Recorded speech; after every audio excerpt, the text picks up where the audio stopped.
सभी प्यारे बच्चों को राम राम, सत श्री अकाल, जय सिया राम। बेटा, आज मैं आपके सामने एक हिंदी का टॉपिक लेके हाजिर हुआ हूं, विराम चिन्ह। ठीक है, मैं आपको टेस्ट देता हूं 8 बजे। आज मैं आपको चैप्टर दे रहा हूं, तो मैंने थोड़ा सा प्लान चेंज किया है। ठीक है, एक दिन मैं आपको चैप्टर में सिखाया करूंगा और 2 दिन उसके लगातार टेस्ट लिया करूंगा, जिससे आपको टेस्ट करने में आसानी हो, आपको समझ आए कि आप क्या चीजें कर रहे हैं, आप क्या चीजें कर रहे हैं। तो बेटा, अब मैं आपको विराम चिन्ह करवा रहा हूं, विराम चिन्ह का चैप्टर आपके लिए डाल रहा हूं। और यूपी पुलिस और एसएससी जीडी दोनों पेपर में ये आपका बहुत अच्छे नंबर देके जाएगा। ठीक है, उसके बाद बीच में मैं चलती चलती हिंदी में आरओ के भी कुछ चैप्टर डालूंगा, उसकी अलग से प्ले लिस्ट बनाऊंगा, क्योंकि उसके लिए बच्चे बहुत डिमांड कर रहे हैं। ठीक है, देखो बेटा, जरा विराम चिन्ह पे बात करता हूं मैं। अगर आप मेरी क्लास ध्यान से देखोगे तो बहुत सारी प्रॉब्लम्स क्लियर हो जाएंगी, जो रह भी जाएंगी थोड़ी बहुत, फिर वो टेस्टों के द्वारा क्लियर करवाएंगे। सारा एक दिन में नहीं हो सकता। देखो बेटा, सबसे पहला चिन्ह लिखा पूर्ण विराम। राम बाजार जाता है, राम बाजार जाता है।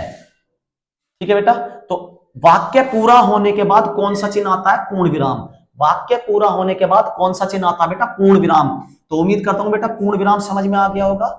ये कब आता है बेटा? वाक्य के अंत में, जहां वाक्य के तार, जहां तार बिल्कुल टूट गए हों, मतलब तार बिल्कुल खत्म हो गए हों। ठीक है, अंत हो गया हो सेंटेंस का। ठीक है, वाक्य खत्म होता है जहां पे, वहां पे आएगा पूर्ण विराम। दूसरा आता है अपूर्ण विराम। भैया, अपूर्ण विराम पे बात करते हैं, थोड़ा टफ है। ठीक है, थोड़ा ध्यान से, बाद में डीपली घुसेंगे इसमें दोबारा, थोड़ा सा तो सबको छूते हुए चलते हैं एक एक करके। अपूर्ण विराम चिन्ह, देखो बेटा, अपूर्ण विराम के साथ में एक चिन्ह और ले रहा हूं आपका, दोनों को एक साथ समझाऊंगा तो आपको अच्छे से समझ में आएगा। ठीक है, मैंने ये 2 चिन्ह लिए, एक का नाम है अपूर्ण चिन्ह, एक का नाम है विवरणात्मक। एक का नाम है विवरणात्मक, ये रहा बेटा, 15वें नंबर पर उतरा विवरणात्मक। आपसे पूछा जाएगा, पहला क्वेश्चन तो ये पूछ सकता निम्नलिखित में से कौन सा विवरणात्मक चिन्ह है? तो भैया दो बिंदु के बाद ये डंडा, बिल्कुल सेम इसी तरीके से पाद चिन्ह भी बनता, पाद चिन्ह। और उसमें क्या है, जरा देखो, बिंदु बीच में होती है और इसमें बिंदु जो है शुरुआत में होती है, उसके बाद योजक चिन्ह बनता है बीच में।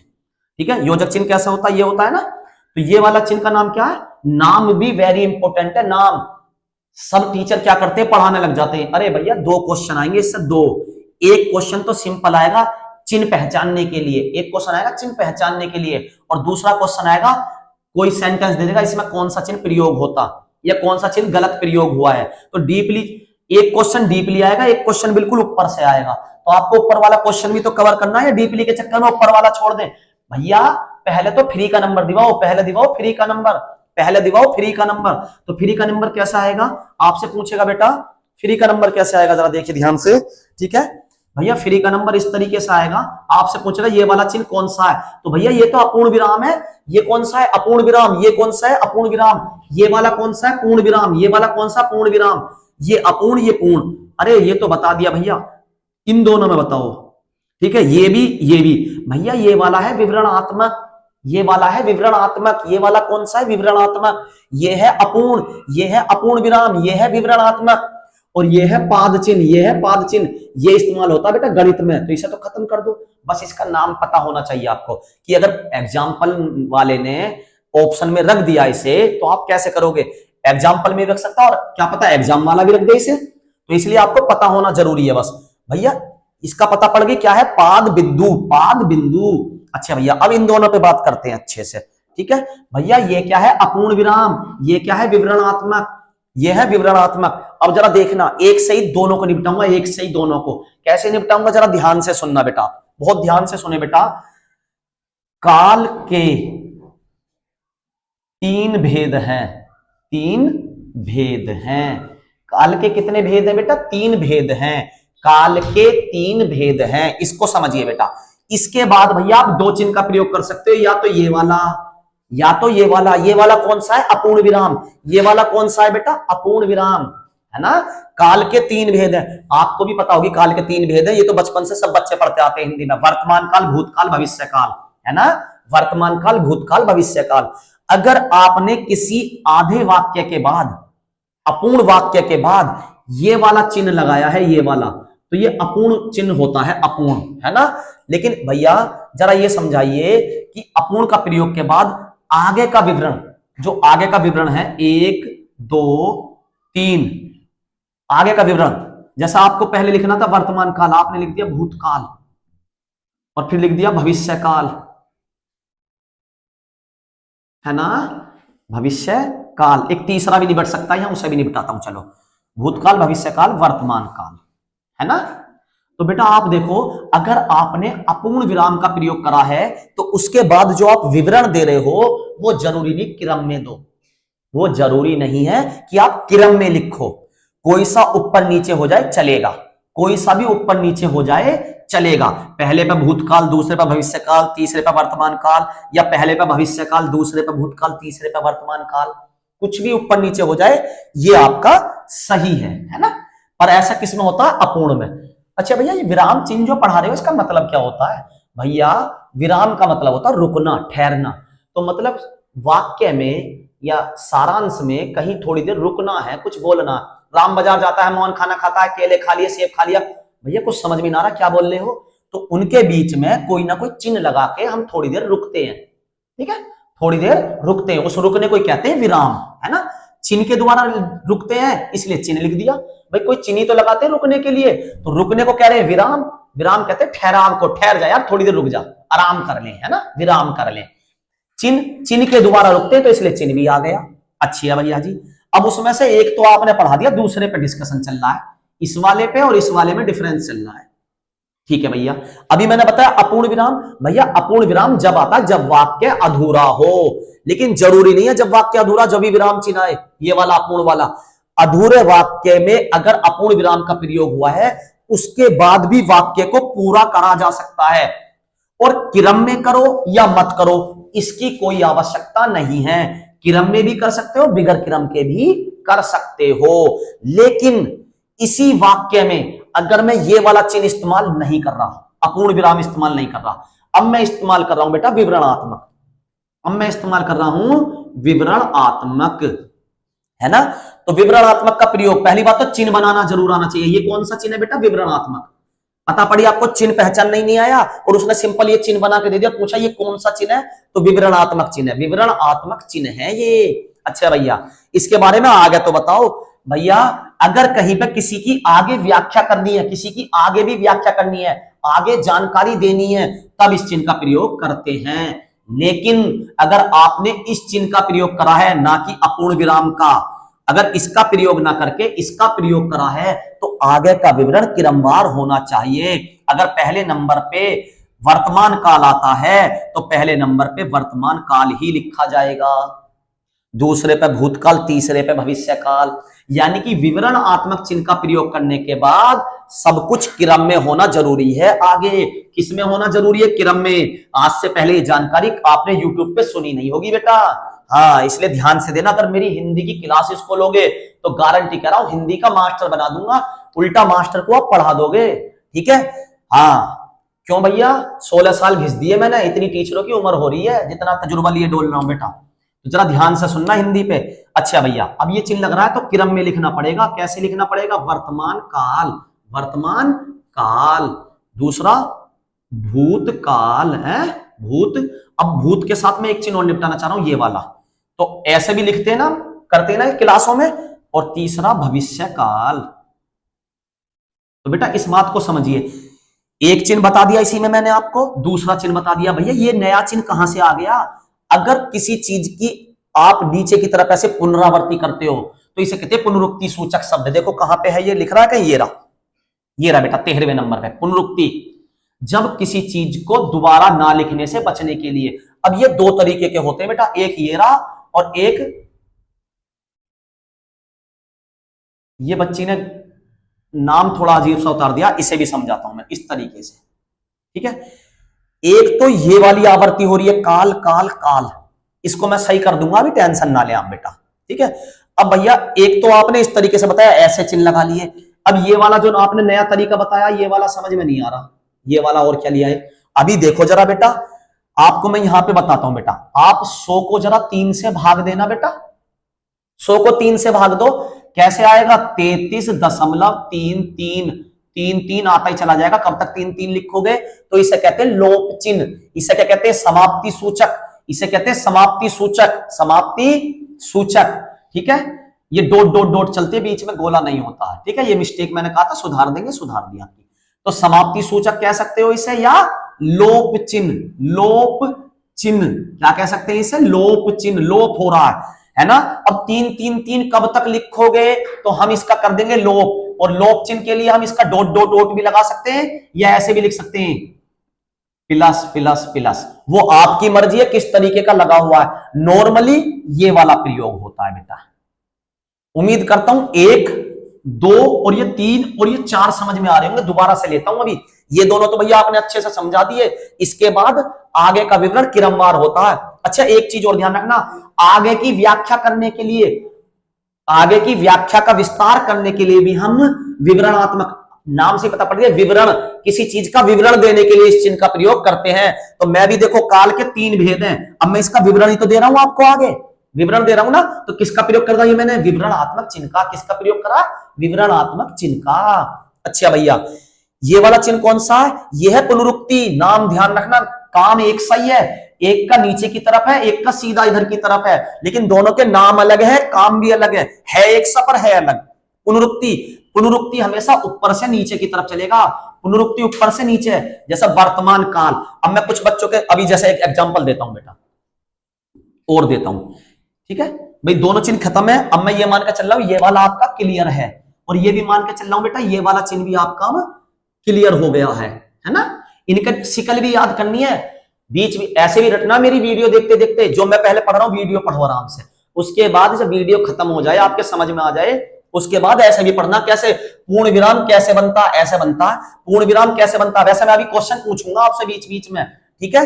अब देखो जरा, मैं एक चीज आपको समझाना चाह रहा हूं बेटा, ये वाली देखो जरा, कौन सी, बहुत ध्यान से सुनना बेटा जरा, ठीक है। लाइट कैसे फोकस कर रही है, देखो इधर देखो। अभी देखिए जरा बेटा, मैं आपको 2 चीजों में समझा रहा हूं, 2 चीजों में, ठीक है। पहला लोप चिन्ह ये वाला, ठीक है, समाप्ति सूचक के तौर पे जो मैंने करा, ये रहा लोप चिन्ह, ठीक है, ये रहा लोप चिन्ह, ठीक है। इसे आप प्लस प्लस भी बना सकते हो, ठीक है, और आप लोप भी कह सकते हो, या पुनरुक्ति, दोनों में अंतर समझो। मैंने एक नाम लिखा बेटा गौरव शर्मा, है ना, राजू शर्मा, तो अब शर्मा बार बार कब लिखूंगा, ये चिन्ह लगा दिया, मोहन शर्मा। अच्छा जी, कुछ बच्चे मुझे बतेरा सपोर्ट कर रहे हैं, उनके भी नाम लिख दो, हैं सौरभ, रोबिन, ठीक है, प्रिंस, इस तरीके से। तो सबके पीछे क्या लगा दोगे, शर्मा के लिए ये लगा देंगे बेटा सबके पीछे। तो एक ही जब नीचे की तरफ आप कर रहे हैं, तो ये वाला चिन्ह कौन सा है, पुनरुक्ति। कौन सा है, पुनरुक्ति। कौन सा है, पुनरुक्ति। कौन सा है ये, पुनरुक्ति। तो अब मैं समझता हूं बेटा ये आपको समझ में आ गया होगा, पुनरुक्ति समझ में आ गया ना, कहां इस्तेमाल होता है। और नॉर्मल ये भी पूछ सकता है ये वाला चिन्ह कौन सा है, ये वाला, तो कौन सा चिन्ह है बेटा, इसका नाम ही बता दो आप, पुनरुक्ति। अच्छा, साइड में गोला गोला बनानी आएगा, ये तो मैंने वैसे बना दिया, बस सिंपल बनाएगा ये, ठीक है, ज्यादा करेगा ब्रैकेट दे देगा कि ये वाला चिन्ह कौन सा, वैसे ये भी नहीं देता, ठीक है, बस सीधा पूछ लेगा ये चिन्ह कौन सा है, ठीक है, ये वाला जो बीच में चिन्ह है ये कौन सा है, तो पुनरुक्ति सूचक है। दूसरा मैंने आपको एग्जाम्पल बताया था बेटा, जल्दबाजी नहीं कर रहा मैं, धीरे धीरे सिखा रहा हूं जिससे आप सीख सको करते हुए प्रैक्टिस।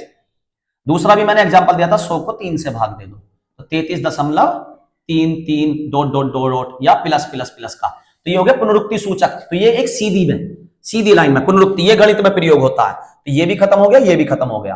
अच्छा जी, आगे चलते हैं अभी आगे। अर्धविराम, देखो बेटा, अब अर्धविराम के साथ में मैं निपटाऊंगा अल्प विराम को, अर्धविराम और अल्प विराम। पहली बात तो विराम चिन्ह को पहचानिए, ये कौन सा है, कमेंट करिए ये कौन सा है बेटा, बताइए। पूर्ण विराम, कौन सा है ये, पूर्ण विराम। अच्छा बेटा, वेरी गुड। अभी मैंने दूसरा पढ़ाया था आपको, ये कौन सा है, अपूर्ण विराम। ये कौन सा है, अपूर्ण विराम। अच्छा बेटा, लो अब बताना कौन सा है ये, अब बताना। हाँ बेटा, कौन सा है ये, विवरणात्मक, विवरणात्मक, वेरी गुड बेटा। अच्छा जी, 3 पढ़ाए भैया तुमने, 2 और पढ़ा दिए, एक मैंने पढ़ाया ये वाला, ये कौन सा है, पुनरुक्ति सूचक, पुनरुक्ति सूचक। अच्छा भैया, एक और पढ़ा दिया आपने, कौन सा पढ़ा दिया बेटा, ये वाला डॉट डॉट डॉट आगे को जा रहा है, ये वाला है लोप चिन्ह, ये वाला है लोप चिन्ह, ये वाला है लोप चिन्ह। क्लियर बेटा, ये आपको मैंने पढ़ा दिए। अच्छा बेटा, अब मैं 2 और ले रहा हूं, एक ये वाला और एक ये वाला। इसे कहते हैं अल्प विराम। अल्प विराम ये कब आता है? जैसे कोई संज्ञा है उसके बीच में लगा दिया, एक जैसा शब्द चल रहे, जैसे मोहन, सोहन, है ना। तो अल्प विराम नाम से पता पड़ रही है, अल्प विराम। विराम किसको बताया था मैंने? रुकने को। विराम बताया था रुकने को, विराम बताया था भैया आपने रुकने को। तो जहां पे थोड़ी देर रुकना हो, जहां पे थोड़ी देर रुकना हो वहां विराम चिन्ह कौन सा आएगा? अल्प विराम। जहां थोड़ी देर रुकना है अल्प विराम, जहां थोड़ी देर रुकना है अल्प विराम, जहां थोड़ी देर रुकना है अल्प विराम, जहां थोड़े से कुछ अधिक समय रुकना है अर्ध विराम। अर्ध विराम।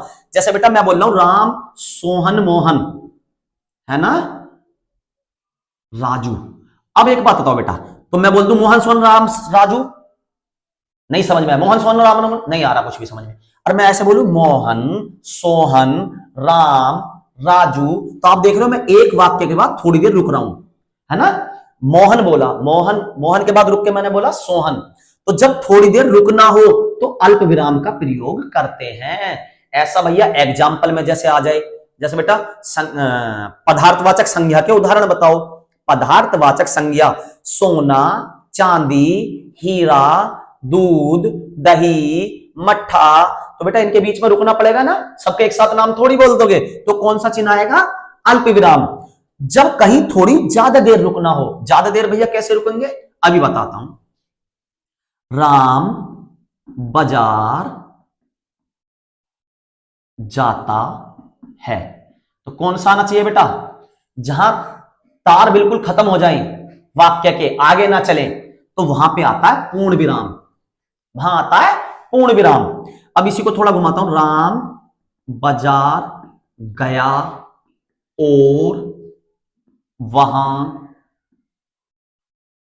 और वहां से केले लाया।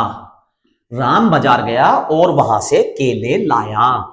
तो अगर मैंने बेटा आपको वाक्य पढ़ाए थे कल, वाक्य, तो मैंने बताया था अगर किसी के बीच में और आ रहा हो, और, तो कौन सा वाक्य होता है बेटा? संयुक्त वाक्य होता है। कौन सा वाक्य होता है? संयुक्त। मैं वाक्य नहीं पढ़ा रहा आज आपको, वाक्य, ठीक है, वो टेस्ट लिया था। अब मैं आपको वाक्य भी पढ़ाऊंगा इस तरीके से ही, क्योंकि बच्चे डिमांड कर रहे हैं भैया हम क्वेश्चन कर ही नहीं पाते, आधे गलत हो जाते हैं। इस तरीके से पढ़ाऊंगा, आप खुद क्वेश्चन लगाएंगे। अब हमें यहां वाक्य के बीच में और गायब कर दिया, ठीक है, हम और का प्रयोग नहीं कर रहे, तो हम ज्यादा देर रुकना पड़ेगा क्योंकि दो वाक्य को जोड़ रहे हैं। तो जहां थोड़ा ज्यादा रुकना हो, जहां थोड़ा ज्यादा रुकना हो, वहां पे आप इस चिन्ह का प्रयोग करेंगे। खा लो बेटा, खा लो, जल्दी से आप जाओ, कोई नहीं, खा लो, बेफिक्र रहो, खा लो बेटा, खोल लो, शर्माओ मत, नहीं ऐसे कर लो। आओ बेटा आप इधर आओ। हाँ कुछ बच्चे बेटा भूखे हैं, खाना खाने दो उन्हें, कोई बात नहीं, आप इधर आओ सभी बच्चे। ये समझ में आया ना बेटा आपको? कोई दिक्कत? करो बेटा काम को, आगे चलते हैं बेटा। तो अब मैं ये समझू, ये आपके समझ में आ गया अच्छे से, ये भी समझ में आ गया, ठीक है, कोई दिक्कत नहीं है बेटा। पिरसनवाचक सबको समझ में आता है ना। पिरसनवाचक योग चिन्ह, ये कोई पढ़ाने का इसे नहीं पढ़ाएंगे, ये खत्म है ना। पाद चिन्ह भी नहीं पढ़ाएंगे, मैंने अभी बताया था। वैसे पाद चिन्ह इस बच्चे ने बनाया ही नहीं है, नहीं बनाया, बहुत बढ़िया, कोई बात नहीं, ठीक है बेटा। बच्चे से उतरवाना पड़ता जिससे थोड़ा क्लास में टाइम कम लगे। अच्छा जी, अब देखो दूसरा बेटा, अब ये वाला तो सबको पता, राम बाजार कब जाता है, कब जाता है। तो बेटा क्वेश्चन वर्ड आ गया इसमें कब, है ना, तो इसमें आएगा पिरसनवाचक चिन्ह। तो ये सिंपल है, इसमें ज्यादा सिर मारने की जरूरत नहीं है ना। ये भी हो गया आपका। लेकिन ये पूछ सकता है पिरसनवाचक चिन्ह कैसे बनता है, तो आपको पता होना चाहिए। पिरसनवाचक चिन्ह ऐसे बनता है भैया, ऐसे ऐसे, जैसे ये बना हुआ है, ठीक है। आगे चलते हैं बेटा, ठीक है। विस्मयादिबोधक बेहतरीन है बेटा, सुख दुख और आश्चर्य। विस्मयादिबोधक कैसे बनता? पूर्ण विराम, ऐसे बनता पूर्ण विराम।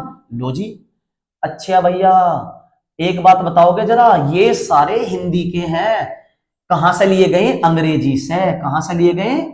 अंग्रेजी से। ये क्वेश्चन भी आ जाता, जो विराम चिन्ह है ये कहां से लिए गए? ये अंग्रेजी से लिए गए। हिंदी में विराम चिन्ह कहां से लिए गए? अंग्रेजी से। कहां से लिए गए भैया? अंग्रेजी से लिए गए। क्वेश्चन ये भी बहुत आता, कामता प्रसाद के अनुसार चिन्हों की संख्या कितनी है? कितनी है बेटा? हाँ भाई 20 है। वेरी गुड, बच्चों के जवाब आ रहे हैं, बहुत बढ़िया। अच्छा अभी से तो बताएंगे आप, कामता प्रसाद के अनुसार चिन्हों की संख्या कितनी है? क्योंकि बेटा चिन्ह फिक्स नहीं है, किसी बुक में 18, किसी में 15, किसी में 20 दे रखे हैं, तो भैया कैसे करें? अरे मैंने आपको सीधा बता दिया, पेपर वाला पूछेगा तो पूछेगा कामता प्रसाद के अनुसार, कामता, ठीक है, कामता प्रसाद, कामता, कामता प्रसाद के अनुसार कितने हैं? कामता प्रसाद के अनुसार 20 है भैया, 20। क्यों डर रहे हो? 20 है भैया। अच्छा भैया, ये क्या है? पूर्ण विराम, और पूर्ण विराम के नीचे बिंदी लगा दो। इस दुनिया के माथे पे बिंदी लगती है, पूर्ण विराम के नीचे बिंदी लगती है, पूर्ण विराम के नीचे। अच्छा, हिंदी में पूर्ण विराम प्रयोग होता है वाक्य के अंत में, और इंग्लिश में फुल स्टॉप। तो ध्यान रख सकते हैं कौन सा चिन्ह अंग्रेजी से लिया गया है, तो पूर्ण विराम, उसकी जगह फुल स्टॉप है ना, समझ गए नहीं? तो कौन सा अंग्रेजी से लिया गया, ये भी क्वेश्चन बहुत आता है। पूर्ण विराम अंग्रेजी से कौन सा लिया गया, ये भी समझ में बहुत आता है बेटा, ठीक है? ओके मेरे बच्चों, ठीक है? आगे देखो, पूर्ण विराम के पैरों में बिंदी लगा दी। पूर्ण विराम के पैरों में क्या लगा दी? बिंदी। पूर्ण विराम के पैरों में बिंदी लगा दी। पूर्ण विराम के पैरों में बिंदी लगा दी, है ना? तो ये हो गया विस्मयादि बोधक। विस्मयादि बोधक, इसका प्रयोग होता है सुख दुख और आश्चर्य में। सुख दुख और आश्चर्य, सुख दुख और आश्चर्य, सुख दुख और आश्चर्य में। कैसा होएगा, इस्तेमाल करके दिखाएंगे, डर क्यों रहे हो? सुख दुख और आश्चर्य। हाय मैं लुट गया, मेरा पर्स खो गया मार्केट में, हाय मैं, अच्छा लड़कियां ज्यादा रोती हैं, लुट गई, नहीं अच्छा नहीं लग रहा बेटा, ये कुछ दूसरा ही सेंस निकला, लुट गया, ठीक है? अच्छा भैया, क्या इसके बाद यहां पूर्ण विराम का प्रयोग हो? बिल्कुल हो सकता है बेटा। बहुत से बच्चे कहेंगे, अगर उसने कह दिया निम्नलिखित में से कौन सी विराम चिन्ह की गलती है, तो बच्चा क्या कहेगा? ये एक चिन्ह लग गया तो दूसरा चिन्ह नहीं आ सकता। भैया एक वाक्य में 2 चिन्ह भी आ सकते हैं, 3 भी आ सकते हैं, ये भी ध्यान रखना। कल जब इसके क्वेश्चन करवाऊंगा ना, जब ऐसे एग्जाम्पल ज्यादा उठाऊंगा जहां बच्चा फंसता, सिंपल सिंपल जो समझा रहा हूं ये नहीं, कैड़े कैड़े उठाएंगे कल, जिससे आपका लेवल थोड़ा ऊपर जाए। हाय मैं लुट गया, तो एक वाक्य में एक से ज्यादा विराम चिन्ह का प्रयोग भी हो सकता है, ठीक है? तो ये जो चिन्ह है, अब कैसे करेगा वो? हाय मैं लुट गया, इस वाक्य में विराम चिन्ह की गलती है, वो पहचानिए। तो आप क्या कहोगे? भैया इसमें विस्मयादि बोधक चिन्ह आता, वो नहीं लगा रखा विस्मयादि बोधक, ये गलती है। तो विस्मयादि बोधक हमेशा ऐसे शब्दों के पीछे आता जिससे सुख का, दुख का और आश्चर्य का बोध हो। तो समझता हूं ये वाला भी समझ में आ गया कि विस्मयादि बोधक भी। हपड़ा दपड़ी मत करो बेटा, ये मत सोचो भैया क्लास लंबी हो रही है, सीखो अच्छे से, ठीक है? अच्छे से सीखो। चलो बेटा आगे चलो, ठीक है? उद्धरण चिन्ह या अवतरण चिन्ह, उद्धरण चिन्ह या अवतरण चिन्ह, उद्धरण चिन्ह या अवतरण चिन्ह, एक का भी होता है, 2 का भी होता है, ठीक है ना? ऐसा नहीं है, ये भी उद्धरण चिन्ह या अवतरण चिन्ह है, ये भी उद्धरण चिन्ह को ही अवतरण चिन्ह भी कहते हैं। अच्छा, इसका एक तीसरा नाम भी है, तीसरा, देखता हूं आप कितना पढ़ रहे हो। उस तीसरे नाम को जब वीडियो मेरी अपलोड हो, आप बेटा वीडियो देखने के बाद कमेंट में बताएंगे। अब की बार पेपर में मैं कह रहा हूं तीसरा ही आएगा, जो हमारी बात याद रख लेना। उद्धरण चिन्ह को नाम पहचानो। इस बार यूपी पुलिस में आया था उद्धरण चिन्ह का, उद्धरण चिन्ह कौन सा है, तो उसने अवतरण ऑप्शन में दिया था, है ना? अब की बार आएगा उद्धरण चिन्ह और अवतरण ऑप्शन में नहीं होगा, जो हम कह रहे हैं। तो अब की बार तीसरा नाम उसे ढूंढ के आप लाओ, है ना? नहीं मिलेगा तो फिर हमें कमेंट में कहना कि भैया नहीं मिल रहा, मैं ढूंढ के लाऊंगा, डर क्यों रहे हो, टेंशन मत लो। अच्छा भैया, उद्धरण चिन्ह या अवतरण चिन्ह? अच्छा बेटा जी, अगर किसी शब्द पे जोर देना, शब्द पे, तो इस वाले का प्रयोग कर सकते हो। अब शब्द के लिए भैया कई तरीके के आ जाते हैं, फंस सकते हो आप। पहला, किसी शब्द का अर्थ स्पष्ट करना है। अगर अर्थ, किसी शब्द का अर्थ स्पष्ट करना, जैसे मैंने लिख दिया पृष्ठ, मैंने लिख दिया पृष्ठ। अब ये पृष्ठ तो कैड़ा शब्द सा लगेगा संस्कृत का, जिसने नहीं पढ़ा। तो पृष्ठ को क्या कहते हैं बेटा? हिंदी में पन्ना, है ना? इंग्लिश में पेज कह दिया। चलो जी, मैडम ने पेज बता दिया, ठीक है, कोई बात नहीं। तो किसी शब्द का अर्थ स्पष्ट करने के लिए, अर्थ स्पष्ट करने के लिए कोष्टक चिन्ह का प्रयोग करते हैं। भैया ये तो 3 कोष्टक बनने हैं। अरे भैया 3 तो मैथ में इस्तेमाल हो, हिंदी में केवल ये वाला इस्तेमाल होता है, ये वाला। ज्यादा सिरदर्द की जरूरत नहीं है। आपने कभी हिंदी में ऐसा लगा देखा है? ऐसा कभी नहीं देखा होगा, है ना? ऐसे लगा हुआ नहीं देखा होगा हिंदी में। ये काम मैथ का है। अब किताब में दे रखा तो बच्चे ने उतार दिया, मैंने पढ़ा दिया, लेकिन अब टीचर का तो काम है ना समझाते हुए चलना। तो मैंने आपको बता दिया, किसी शब्द का अर्थ स्पष्ट करने के लिए, किसी शब्द का अर्थ स्पष्ट करने के लिए कोष्टक चिन्ह का प्रयोग करते हैं। तो इस पे भी राइट मारो, हो गया ना? कोष्टक भी, कोष्टक चिन्ह का प्रयोग करते हैं। अरे भैया आप इसे कोष्टक चिन्ह थोड़ी पढ़ा रहे, आप तो ये वाला पढ़ा रहे हैं। भैया अगर एक साथ नहीं लपेटूंगा तो आपका डाउट रह जाएगा। जब शब्दों की बात आ रही है तो ध्यान से समझो।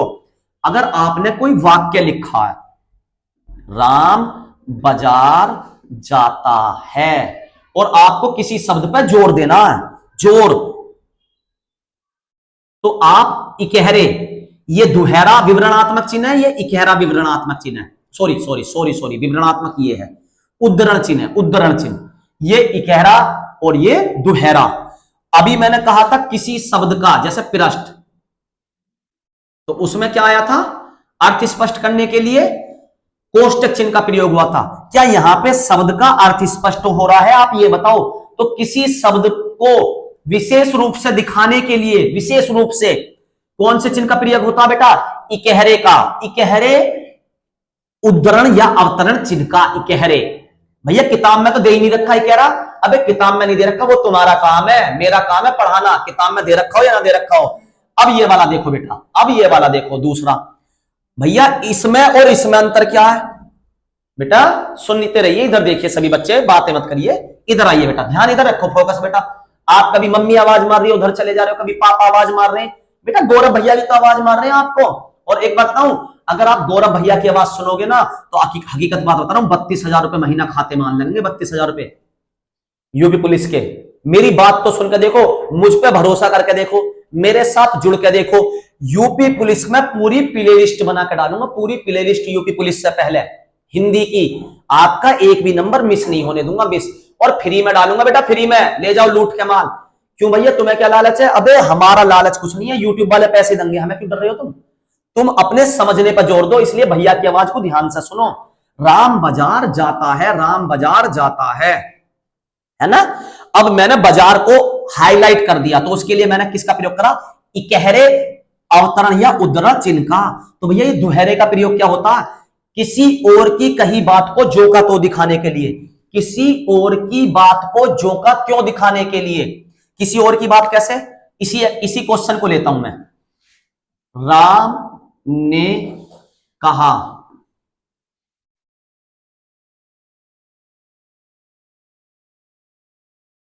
मेरे पिताजी ने कहा है कि, एक ही लाइन में लिखा होगा आपका, मेरे पास जगह कम है क्योंकि उधर बोर्ड छोटा पड़ जाएगा, कि अगर तू प्रथम आएगा तो तुझे गाड़ी दिलाऊंगा, गाड़ी दिलाऊंगा। बंद कर दिया। तो किसी और की कही बात को जो का तो दिखाने के लिए बेटा डबल उद्धरण चिन्ह का प्रयोग करते हैं। अच्छा, इसका प्रयोग यूनिवर्सल ट्रूथ के लिए भी होता है, जैसे राम बाजार जाता को खत्म करते हैं और इसकी जगह लेते हैं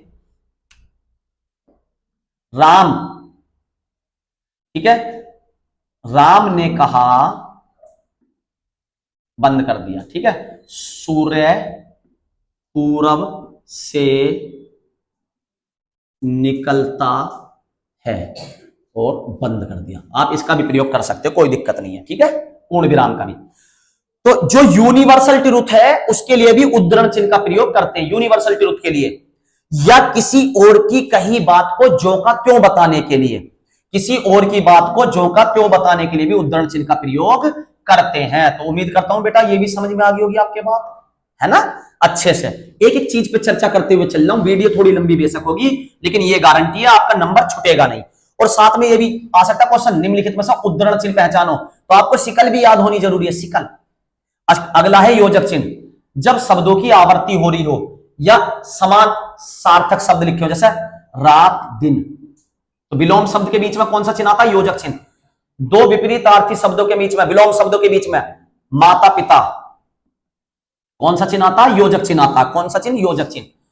या दो समानार्थी शब्द, जैसे धीरे धीरे, धीरे धीरे, तो इसमें भी कौन सा चिन्ह आएगा, योजक चिन्ह। कौन सा चिन्ह आएगा, आगे आगे, आगे आगे, तो इसमें भी कौन सा चिन्ह आया बेटा, योजक चिन्ह आया, ठीक है। योजक चिन्ह थोड़ा इनसे छोटा होता है, ये थोड़ा और छोटा कर लो बस, ठीक है बेटा। योजक चिन्ह आई बात समझ में। भैया विलोम शब्दों के बीच में, एक जैसे शब्दों के बीच में कौन सा चिन्ह आता है, योजक चिन्ह। योजक चिन्ह किससे कहते हैं, तो बना के दिखा दो अब, भैया ये रहा, है ना, योजक चिन्ह। ये भी समझ में आ गया होगा बेटा। आगे चलते हैं, ये वाला हो ही गया, ये वाला हो गया, ये वाला तो इधर के रह रहे हैं। अच्छा बेटा, इसमें ये भी हो गया, है ना, ठीक है बेटा।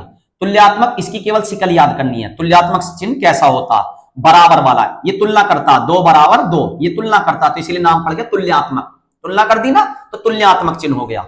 इधर के सारे निपटा देते हैं एकदम, बस ये रह गया त्रुटि और हंस पद। अच्छा बेटा, राम बाजार से केले लाया, है ना, पूर्ण विराम। अच्छा बेटा, अब मैं गलती से इस वाक्य में केले लिखने भूल गया और मैंने क्या लिखा, राम बाजार से लाया, और ये लगा दिया पूर्ण विराम, है ना। तो मेरा कोई शब्द छूट गया लिखने से, मेरा कोई शब्द छूट गया लिखने से बेटा। तो उस वाक्य में उस शब्द को जोड़ने के लिए आप हंसपद या त्रुटि बोधक चिन्ह का प्रयोग कर सकते हो। हंसपद या त्रुटि बोधक चिन्ह। हंसपद, तो हंसपद कैसे बनता, ऐसे बनता। हंसपद कैसे बनता, ऐसे बनता। इसका प्रयोग क्या होता है, जब वाक्य में कोई चीज लिखने से छूट जाए, जब वाक्य में कोई चीज लिखने से छूट जाए, जब वाक्य में, तो मेरे से क्या छूट गए, केले, तो आप इसे ऐसे समझिए, राम बाजार से, और चिन्ह लगा के यहां लिख दूंगा केले लाया। अब ये हो गया सही। तो सही करने के लिए इसका मतलब त्रुटि हो गई थी, उसे सही करा, त्रुटि बोधक या हंस पद। ठीक है, हंस पद, क्योंकि हंस के पैर ऐसे ही होते हैं, पद कहते हैं पैर को। ये बात कोई बताएगा नहीं हंस पद इसका नाम क्यों है, हंस के पैर कैसे होते हैं, ऐसे तो होते हैं। ठीक है, तो उसमें से ये कैसा बेटा है, देखना जरा, हंस के पैर है या नहीं है, हंस के पद, हंस के पद। समझ के क्यों पड़ा इसका नाम हंस पद। अच्छा, इसका भी एक तीसरा नाम है, वो भी आपको ढूंढ के लाना है। एक इसका तीसरा नाम ढूंढ के लाना है, एक इसका तीसरा नाम ढूंढ के लाना है ना। इधर के सारे खत्म हो गए बेटा, यहां पे हम यहां तक आ गए योजक चिन्ह तक, ये दो खत्म हो गए। अच्छा, ये बीच में लाघव चिन्ह बनना, इससे भी निपटाते हैं, लो जी, है ना। लाघव चिन्ह किसी शब्द को छोटा करके लिखने के लिए, ठीक है, किसी शब्द को, जरा इधर देखिए डॉक्टर लिखा हुआ है, अब इस डॉक्टर को मैंने ये लिख दिया। तो किसी शब्द को छोटा करके लिखने के लिए इस चिन्ह का प्रयोग करा जाता है। ठीक है, ऐसे भी चौधरी लिखते हैं और ऐसे भी चौधरी लिखते हैं, क्या मेरा वाला गलत है, नहीं है ना। तो किसी शब्द को छोटा करके लिखने के लिए किसका प्रयोग करते हैं बेटा, किसका करते हैं, आप ही बताओ भैया। ये गोल गोल अंडे का प्रयोग करते हैं। अरे इस अंडे का कुछ नाम तो होगा भैया, शब्द को छोटा कर दिया, छोटा, लघु कर दिया, लघु मतलब लाघव चिन्ह, लघु कर दिया तो मतलब लाघव चिन्ह। क्या क्या है इसका नाम, लाघव चिन्ह। फिर बोलो लाघव चिन्ह। अभी चिन्ह के याद भी करवाएंगे, पहले मैं इनके बारे में समझाता चल रहा हूं। ठीक है, ये भी हो गया। अब केवल बेटा आपके दो रह गए, एक और एक दो, दोनों सेम सिकल के हैं। तो दोनों में अंतर क्या, अभी मैंने एक बताया था, राम बाजार से केले लाया, है ना। और मैं इसमें बाजार को हाईलाइट करना चाह रहा हूं, तो ये मैंने कर दिया इकहरे उद्धरण चिन्ह से या अवतरण चिन्ह से। इसकी जगह मैं ये भी तो कर सकता हूं रेखांकित, ऐसे। तो ये हो गया रेखांकित करना किसी को, चिन्ह ये शब्द के नीचे होता, शब्द के नीचे। अच्छा भैया, 1 2 3 एक जैसे हैं, तो भैया ये मैंने बताया शब्द के बीच में आता है, माता पिता। योजक चिन्ह कहां था, शब्द के बीच में। ये वाला समझ में आया, योजक चिन्ह, और ये छोटा होगा आकार में, ये आकार में छोटा होगा। और ये वाला जो रेखांकित, ये शब्द के अनुसार होगा, जितना बड़ा शब्द होगा उसके नीचे रेखांकित करा जाएगा। शब्द छोटा सा है छोटा सा, और शब्द बड़ा सा है तो बड़ा सा, जैसा शब्द है। ये तीसरा वाला क्या है, ये छुपा रुस्तम, भैया यही तो है मैन। अभी से भी देखो, आप जब इंटर में हिंदी पढ़ते थे तो उसमें कहानियों की भी किताब थी एक, है ना, कुहासा एवं किरण, है ना, कहानियों की किताब थी। बहुत साल हो गए इंटर करे हुए, ध्यान नहीं है, शायद यही थी हमारे टाइम में, तो है ना। तो उसमें स्टोरियां होती थी। तो जब स्टोरी में दो आदमी की बात चल रही है, सपोज करो राम है स्टोरी में और श्याम है, तो एक बार राम कुछ कह रहा है, एक बार श्याम कुछ कह रहा, फिर राम कुछ कह रहा, फिर श्याम कुछ कह रहा है। तो भैया राम ने कहा, श्याम ने कहा, राम ने कहा बाजार जा, श्याम कह रहा ठीक है चला जाऊंगा, राम बोला केले लिए ये, श्याम बोला ठीक है ले आऊंगा। तो अब ये दो जनों की वार्ता चल रही है, दो जनों की वार्ता चल रही है, दो जनों की वार्ता चल रही है। तो बेटा अब क्या बार बार नाम लिखते रहे, क्या बार बार, तो बेटा बार बार नाम ना लिख के जब हम किसी चीज का इस तरीके से विवरण देते हैं, वर्णन करते हैं, ठीक है, कहानी के तौर पे, और उसमें दो पात्रों की चर्चा चल रही होती है, तो बार बार पात्रों का नाम नहीं लिखते, उसकी जगह निर्देशक चिन्ह का प्रयोग कर लेते हैं। निर्देशक किसका प्रयोग करते हैं, निर्देशक चिन्ह का प्रयोग कर लेते हैं बार बार वार्तालाप के लिए। ठीक है ना। ओके बेटा, मैं करता हूं, उम्मीद आपके समझ में आई होगी, वीडियो अच्छी लगी होगी। और बेटा कल मैं इसका टेस्ट भी लेकर आऊंगा आपको 8 बजे, है ना। आप इसे अच्छे से पढ़िए और कल उस टेस्ट को सोल्व करके देखना, उस टेस्ट में क्वेश्चन थोड़ा हाई लेवल के भी होंगे, ऐसे भी होंगे। अभी 2 मिनट और रुक जाइए, बस 2 मिनट, 1 मिनट और लूंगा। अब मैं आपको प्रैक्टिस एक बार और करवा दूं कि क्वेश्चन कहने कहने तो भैया आपने सिखा दिए, किस तरीके से प्रयोग होंगे, इनकी शिकल भी तो बताओ। तो ये वाला बताओ कौन सा है, जल्दी बताओ। ये वाला पूर्ण विराम, ये वाला अल्प विराम, ये वाला अर्ध विराम। अच्छा भैया जी, ये वाला ये भैया अल्प विराम है, ये अर्ध विराम है। अर्ध विराम, अर्ध विराम ज्यादा समय रुकने के लिए, अर्ध विराम, अर्ध विराम। ये अपूर्ण विराम, ये अर्ध विराम, ये अल्प विराम। अच्छा भैया ये वाला लाघव चिन्ह, लाघव चिन्ह, लाघव चिन्ह। ये वाला भैया योजक चिन्ह, योजक चिन्ह। ये वाला हंस पद, हंस पद। अच्छा बेटा ये वाला लोप चिन्ह, ये वाला पुनरुक्ति, ये वाला पुनरुक्ति, ये वाला पुनरुक्ति हो गया भैया ये वाला। अच्छा बेटा अब ये लंबा डंडा खींच दिया मैंने, 2 हो सकता है भैया, रेखा भी हो सकती है नीचे और निर्देशक चिन्ह भी हो सकता है, ये बता ही दिया। अच्छा बेटा ये वाला पुनरुक्ति, ये वाला है पुनरुक्ति, ये वाला पुनरुक्ति, हंस पद हो गया। विवरणात्मक नहीं हुआ, ये वाला बताओ, ये वाला विवरणात्मक, ये वाला विवरणात्मक, ये वाला कोष्टक, ये वाला कोष्टक। समझ गए बेटा किस तरीके के क्वेश्चन आ सकते हैं, कल टेस्ट में और पता पड़ेगा। धन्यवाद बेटा।